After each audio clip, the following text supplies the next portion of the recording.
pour l'interview du jour, j'ai le plaisir d'accueillir Cédric Léboussy. Cédric, bonjour. Bonjour Aurélie. Vous êtes le président du Cercle des libéraux et vous êtes venu décrypter avec nous l'actualité politique et économique. Et on va commencer justement par le volet politique puisque c'est en plein dans le calendrier. Emmanuel Macron fait tout juste ses 1 an à l'Élysée. Qu'est-ce que vous avez pensé de ce début de mandat? Quelle est votre lecture? Je vais vous reprendre, Aude, excusez-moi, mais pas président, fondateur, parce que c'est que des libéraux, c'est qu'une plateforme d'information. On pourrait dire qu'il restaure la fonction présidentielle après 1 an à l'Élysée, contrairement à ses prédécesseurs. Nicolas Sarkozy, il y avait trop d'autorité, il y avait de l'autorité mais peu de tenue. François Hollande n'avait ni d'autorité ni de tenue, tandis que Macron, il essaie d'avoir un équilibre, avoir de l'autorité et de la tenue. Voilà ce qu'on peut dire sur le plan de la fonction présidentielle. Après, en ce qui concerne sur le plan international, il fait revenir la France sur le contexte international, contrairement à ce qui s'est passé en Europe avant l'élection d'Emmanuel Macron. On a vu la remontée des partis d'extrême droite un peu partout en Europe. Et le fait que Emmanuel Macron ait été élu en France, ça a donné un souffle, ça a donné une très bonne image à la France. Et est-ce que vous attribuez justement l'optimisme des investisseurs en ce moment, qui est salué un peu partout dans le monde, à cette attitude présidentielle? Oui, à cette attitude présidentielle, mais c'est surtout, je ne vais pas dire à l'attitude présidentielle forcément, mais à la réponse que la France a donnée au monde à travers l'élection d'Emmanuel Macron. Et pour vous, est-ce qu'il en fait trop ou pas? Qu'est-ce que vous pensez de son plan de réforme? Pour le moment, je ne peux pas me prononcer sur les réformes qui sont faites parce que, comme je vous disais lors d'une conversation précédente, c'est trop tôt encore de donner, en fait, de se prononcer sur les réformes. Il faudra attendre au moins 3-4 ans. Dans 4 ans, on pourra dire, peut-être on pourra voir les résultats des premières réformes. Mais je pense que pour le moment, les seuls signaux qui sont envoyés, c'est des signaux positifs par rapport aux partenaires européens et par rapport au monde. Donc c'est peut-être ça, on a vu, par exemple, le président de Disneyland qui va investir plus de 5 millions ou plus même, il me semble, de 100 millions d'euros encore en France. Je pense que c'est voilà, c'est tous ces signaux-là qui font en sorte qu'on puisse avoir des investisseurs parce qu'on a un président qui souffle un vent de confiance. Et cet optimiste a fait en sorte qu'on redonne une belle image à la France, contrairement aux autres pays européens avec les montées des partis d'extrême. Et vous, en tant que fondateur justement du Cercle des libéraux, quel est le chantier que vous aimeriez qu'il mène d'ici sa fin de quinquennat et qu'il réussisse? Il me semble qu'il faudrait libérer l'économie, en fait. Il faudrait libérer l'économie, permettre aux jeunes, comme on le voit aujourd'hui, la France, en fait, est un pays des startups qui se montent, mais il faudrait qu'ils poussent encore, notamment sur la fiscalité. Ils sont en train de le faire. Et surtout aussi, je veux parler de la réforme de la SNCF, qui permettent aussi de la concurrence. Parce que quand il y a la concurrence, on passe un peu à tous les citoyens.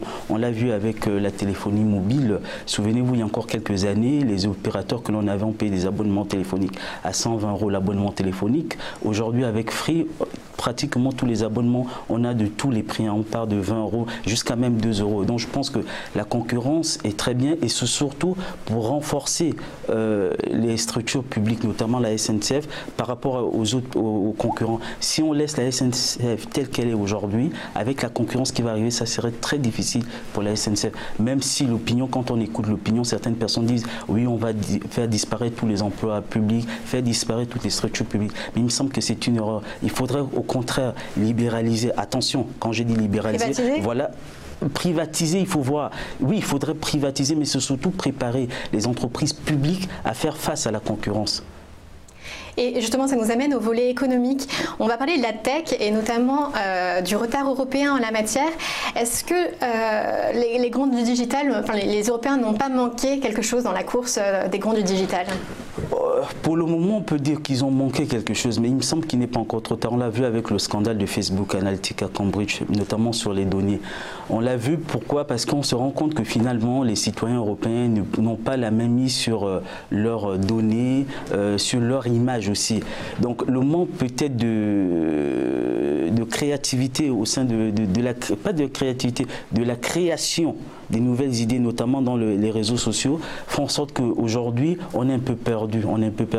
Mais je reste optimiste. J'espère que dans l'avenir, il va y avoir des concurrents Facebook. C'est bien qu'il y a eu ce problème-là, de nous montrer que finalement, on est à l'abri de rien. Il faudrait que nous-mêmes, on apprenne à gérer nos données. Il faudrait que nous-mêmes, on crée ce type de structure, notamment comme Facebook. Est-ce que justement, ça ne va pas contribuer, les Européens ne vont pas se détacher de Facebook, donc il n'y a pas eu d'impact avec le le problème qu'il y a eu avec Analytica. Il n'y a pas eu d'impact, il n'y a pas de nombreuses personnes qui ont retiré des comptes Facebook, qui se sont retirés. Okay, c'est un peu le paradoxe. On s'attendait à ce qu'il y ait beaucoup de gens qui se disent finalement je retire mon compte de Facebook. Mais sauf que comme c'est un besoin, les gens ils ont besoin d'échanger aujourd'hui. Ils ont besoin d'envoyer des images. C'est très important, les gens ont besoin de se mettre en avant parce que ça sert aussi à ça. Ils ont besoin de communiquer parce que Facebook permet aussi de communiquer avec des gens qui sont très loin. Et comme ils n'ont pas d'autres alternatives, c'est pour ça qu'ils sont obligés de faire avec Facebook. Mais il faut aussi dire que l'autre problème de Facebook, c'est que le fait d'être que dans le digital, de ne pas venir dans le monde réel, cause aussi un vrai problème à Facebook.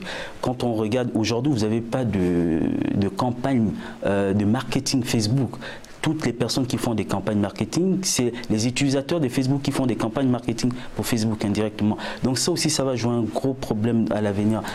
Ceci dit, une fois que l'on a dit tout ça, on regarde quand même la réalité. Jusqu'à maintenant, on n'a pas un Facebook européen, on n'a même pas un Facebook français. Et comment justement retrouver un leadership en la matière? Il faut peut-être encourager les jeunes, il faut peut-être permettre que des fonds des investissements. Je pense qu'il doit peut-être avoir des fonds des investissements qui encouragent les jeunes dans ce chemin, dans l'innovation. Mais il faut des idées, il faut que l'on puisse mettre en place des idées. Bon, quand on regarde un peu sur le plan des réseaux sociaux, de ce type on a quoi par exemple en France? Oui, j'arrive, je venais là. Par exemple, quand vous regardez la toile, on a l'impression que Google, c'est le monopole. Google fait fils de monopole aujourd'hui. Mais quand on regarde Internet, on a l'impression qu'Internet est égal à Google. Non, aujourd'hui on a Point, par exemple, le moteur de recherche européen, mais beaucoup de gens ne connaissent pas. On a Viadeo, qui est un réseau social français.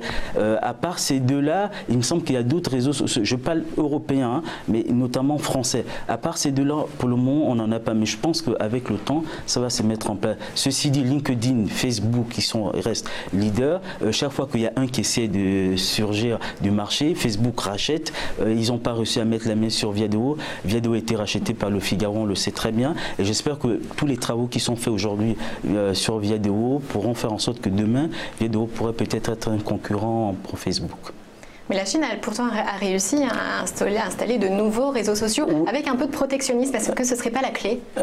Alors, du protectionnisme aujourd'hui, peut-être pas avec ce gouvernement, parce que l'image qu'incarne Macron, d'ouverture, voilà, serait contradictoire à sa philosophie. Aujourd'hui, la dichotomie n'est plus être de gauche ou de droite. La dichotomie, c'est sur une économie ouverte ou fermée. Et comme le président de la République, il incarne plutôt l'ouverture, je pense que le protectionnisme, ce ne serait pas une arme de bataille pour lui, ce ne serait pas du tout bien.